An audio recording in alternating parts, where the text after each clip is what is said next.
En comentarios tanto dentro como fuera de este canal hemos visto que un tema que puede generar algo de confusión es si existe lo que podríamos llamar una segunda personalidad en el MBTI. Hay gente que cree que no existe, gente que sí y gente que puede pensar que tal vez está mal planteado. Vamos a ver qué podemos decir. ¡Comenzamos! En un vídeo anterior donde hablamos de trucos para detectar la personalidad, nosotros mismos mencionamos que contábamos con este recurso para resolver empates a la hora de dar un veredicto. Dejaremos link a ese vídeo en la descripción. Lo cierto es que cuando lo mencionamos ni conocíamos si otra gente lo decía o no. Más adelante sí nos lo encontramos en algunos lugares. Algunas personas lo mencionaban en la misma línea que nosotros y otros lo hacían con algunas variantes en la forma de entenderlo.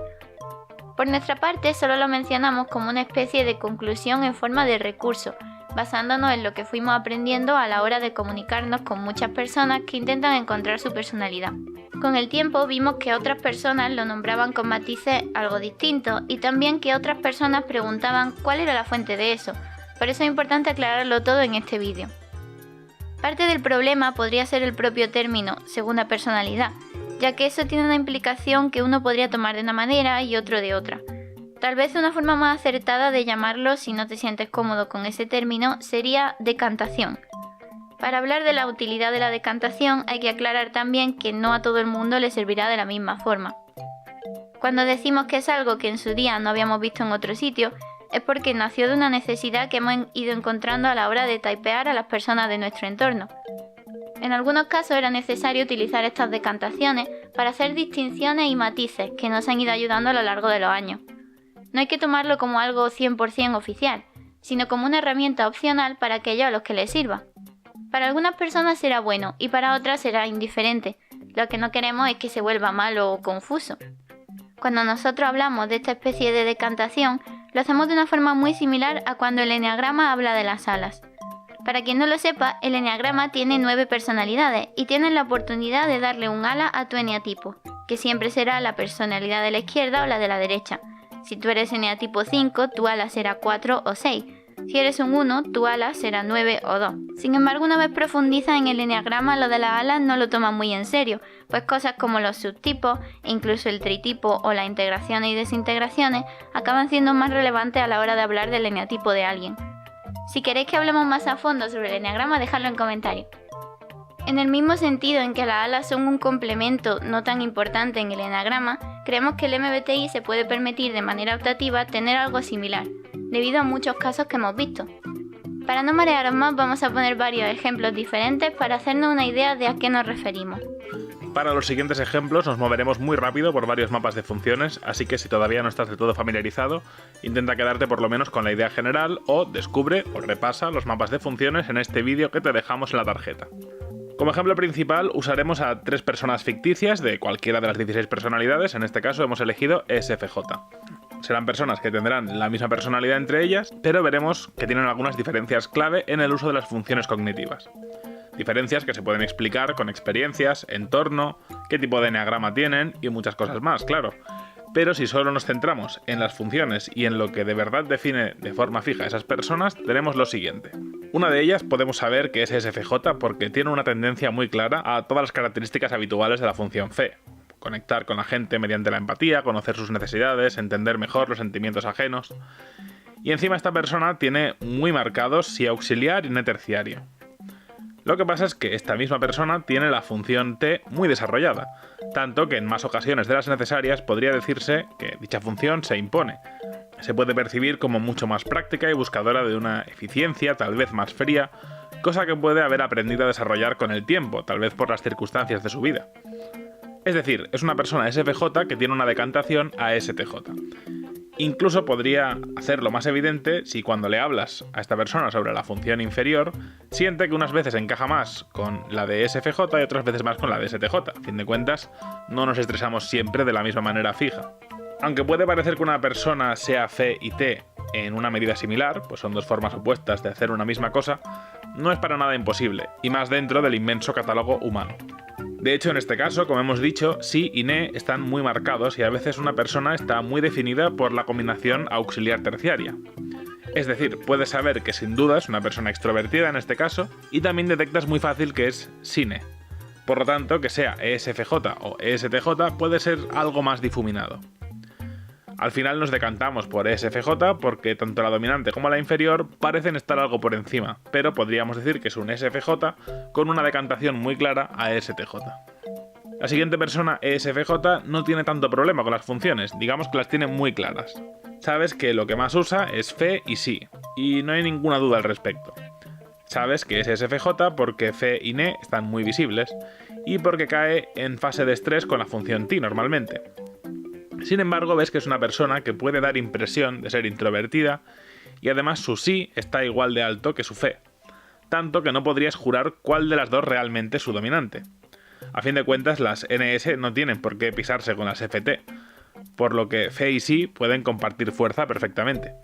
Así que aunque funcionalmente queda mejor ESFJ por culpa de las funciones terciaria e inferior, la fuerza que tiene la función sí, el hecho de que se conserven todas las funciones y el hecho de que esta persona tenga un aire introvertido, nos dan perfecto para decir que su decantación es de ISFJ. Es común encontrar a gente que duda entre extrovertido e introvertido, pero no por ser personas ambivertidas necesariamente, sino por tener fuerte la dominante y la auxiliar casi igual. Y en cambio, tal vez tener algo más tormentosas, la terciaria y la inferior, de una forma similar también. La última persona SFJ es menos común, pero es un caso importante que hay que explicar, ya que genera mucha confusión. Por lo general hay bastante rechazo en los que dudan entre las mismas letras, pero cambiando la J por la P, ya que cambian absolutamente todas las funciones. Sin embargo, no es tan difícil como podría parecer, o por lo menos no tan imposible. En el caso de la persona ESFJ, que tenga una decantación, en este caso hacia SFP, tendríamos a una persona claramente extrovertida, que usa muchísimo más todas sus funciones extrovertidas. Es la típica persona que, al ver la definición de las 8 funciones, dice que la extrovertida de cada pareja es la que más le cuadra. La persona del ejemplo, además, es claramente feeler y sensor en sus definiciones más generales, y por lo tanto su S la puede usar a ratos como sí y a ratos como sé, y su F a ratos como fe y a ratos como fi. Lo normal es que sí que consigamos definir si usamos más fi o fe, o si usamos más sí o sé, pero hay personas que de entrada ven algo difuminada esa línea, pues lo que más identifican son las características comunes entre fe y fi, por ejemplo. Es decir, una persona que duda entre fe y fi sabe que es F, pero no sabe hacia dónde lo lleva. Esta persona, si por ejemplo es la del ejemplo, que es una persona extrovertida, si tú le pones delante fi y fe, seguramente dirá fe, pero porque es la función extrovertida, aunque a lo mejor sea fi auxiliar. Seguro que si haces memoria conocerás a alguien así, o se pueden ver ejemplos por internet y demás. Hay muchas personas que sí que puedes tener claro si son S, N, F o T, pero no tienes tan claro si esa letra va para un lado o para el otro. Es como si utilizase la letra de una forma completa y general y no tanto la función específica. Si bien siempre es mucho más que recomendado ir directo a por las funciones y no a por las letras, no podemos evitar que haya casos así, por lo menos de forma superficial. Seguramente si rascamos mucho más podríamos llegar a la solución. Pero de entrada, estamos aquí hablando de hasta qué punto es difícil typear a alguien, si tienen una personalidad parecida, por qué ocurre, y desde luego hay gente que puede tener fi y fe perfectamente y simplemente es una cuestión de desempatar. Volviendo al ejemplo de la persona SFJ-ESFP, si somos exigentes con su mapa de funciones, podríamos llegar a una conclusión, que en este caso hemos dicho que sería ESFJ, pero su forma completa de usar la S y la F, su extroversión, y lo que aparenta a primera vista, donde es difícil saber hasta qué punto puede ser una o la otra, e incluso si vamos un poco más técnicos y habla de que en estrés tanto le encaja la definición de ti como la de ni, ya que a lo mejor solo tiene claro que se estresa en introvertido y que simplemente pues le da muchas vueltas a las cosas, deja de sentir y demás, pero no tiene del todo claro si es ti o si es ni, porque a lo mejor es una pequeña mezcla. Entonces estaríamos hablando de una persona que perfectamente pueden ser las dos, pero que rascando mucho más llegaríamos a SFJ, pero con decantación a SFP. Lo malo de confundir una personalidad J con una P es que no estás teniendo en cuenta todo el mapa de funciones, pues será raro que te encaje el mapa entero de cada una. Pero a la hora de decantarse, digamos que es un tema mucho más abierto, debería ser más normal, ya que seguro que como mínimo la dominante y la auxiliar te harán dudar. Como hemos dicho, alguien puede darle igual si está usando fi o fe y tener demasiado claro que lo que tiene realmente es F. Claro, también podría decantarse siendo ESFJ a ISFP y conservar así el mismo orden de letras, porque tanto los ESFJ como los ISFP El orden de sus letras es FSNT en sus mapas de funciones, solamente que cambian las direcciones. Pero por eso hemos dicho que esta persona es claramente extrovertida, y no me refiero solamente a la extroversión tal y como la conocemos, sociable y demás, sino que todas sus funciones, siempre las definiciones de las funciones extrovertidas le parecen las que más le encajan. Por lo tanto, sería una persona SFJ mucho más sospechosa de ser SFP que de ser ISFP, pese a que haya teorías que avalen más que debería seguir el mismo orden.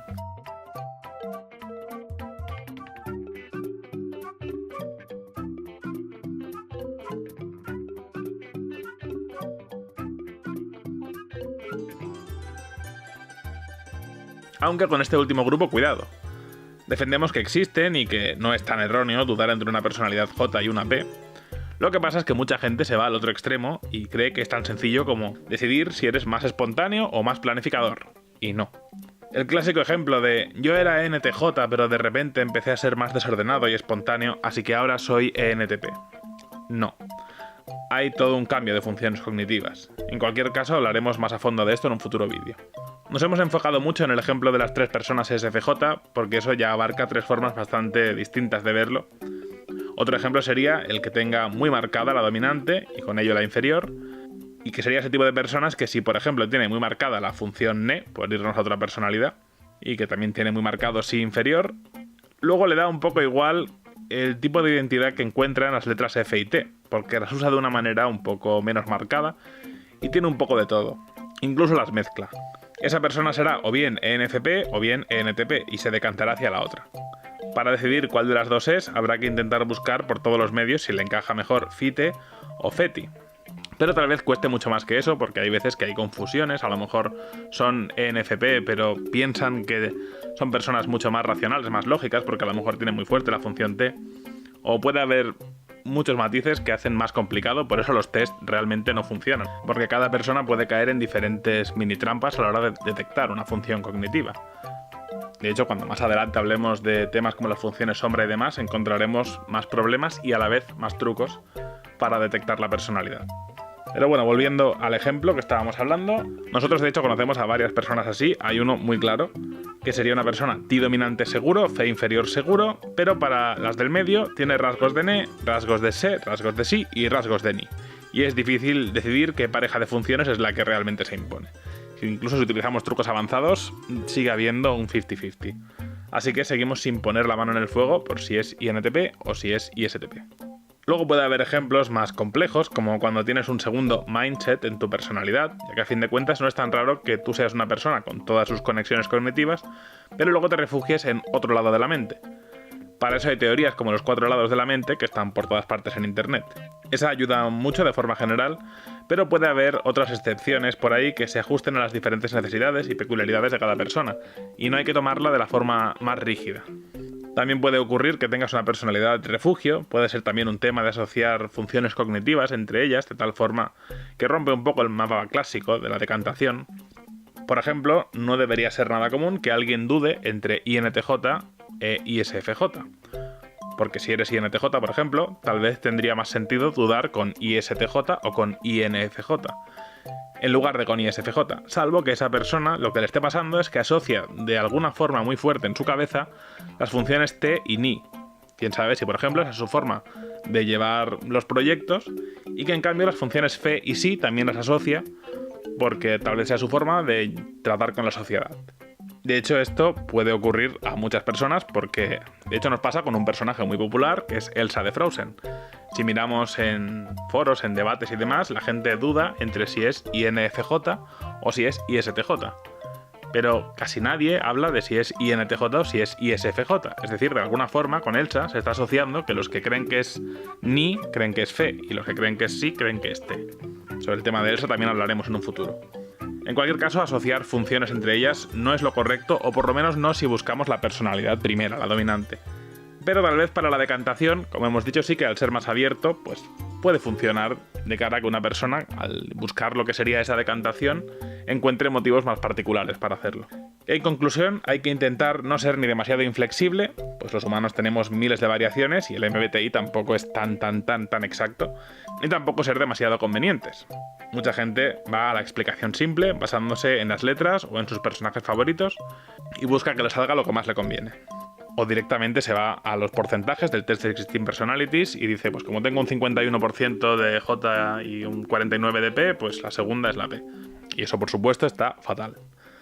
Si se tienen muchas herramientas y se analiza bien cada caso, pueden salir muchas cosas interesantes y la decantación puede ayudar a algunas personas a sacar algunas de esas conclusiones. No queremos que esto sirva como confusión y, como hemos dicho, no creemos que sea una norma oficial del MBTI, así que si no estás cómodo con esto, puedes ignorarlo por completo. Si lo estás y te es útil, nos parece genial, pero hay que vigilar de no usarlo a la ligera, en especial si se habla de ello por internet, ya que seguramente muchos lo verán con cierto rechazo, como mínimo mientras no tengan un contexto o una explicación más larga, y no siempre habrá tiempo y ganas para eso. Así que principalmente, si te ha convencido la explicación, úsalo para ti o entre tu círculo de gente que conozca el MBTI y esté de acuerdo en usarlo. Puede venir bien para este tipo de charlas informales y sobre todo el mejor uso que le puedes dar es que es una herramienta que te ayudará a entender matices de personas o personajes a la hora de analizarlo y de detectar cuál es su MBTI. Puede que otras personas encuentren otros trucos. Por ejemplo, aunque nunca hemos visto esto, no sería nada extraño que apareciera alguien que juzgue las personalidades ajenas por porcentajes aproximados del uso de funciones en cada persona. También hemos visto un método que no sabemos hasta qué punto está aceptado, sobre nombrar a cada personalidad con su MBTI y luego añaden al lado cuál es la función que más brilla. Por ejemplo, un INTJ-T o incluso un INTJ-Phi. Eran formas de clasificar en 4 a cada personalidad. Nosotros no lo usamos, pero seguro que a más de uno le viene bien. Serían otros ejemplos de usar pequeñas variaciones y matices para que cada uno esté más cerca de comprender el MBTI o de cubrir algunas de sus carencias si no se sienten satisfechos con alguna explicación. O como mínimo para que a la hora de escribir personajes, si eres escritor, tengas más herramientas que te ayuden a distinguirlos o matizarlos todavía más. Por el momento nosotros lo dejamos aquí. El siguiente vídeo del canal está un poco relacionado con esto, ya que mantiene la polémica de si nuestro mapa de funciones es el que es, si no hay que tocarlo más, o si por el contrario el tema es algo más flexible. Será dentro de muy poco, así que no te lo pierdas. Deja en los comentarios qué opinas sobre el tema que hemos tratado hoy, o si tienes algún otro tipo de truco que te viene bien a ti personalmente, y deja un like si te ha gustado el vídeo. Y si eres nuevo por aquí, suscríbete a nuestra academia para seguir aprendiendo juntos sobre el MBTI. Nos volveremos a ver aquí, en la Academia MBTI. ¡Hasta la próxima!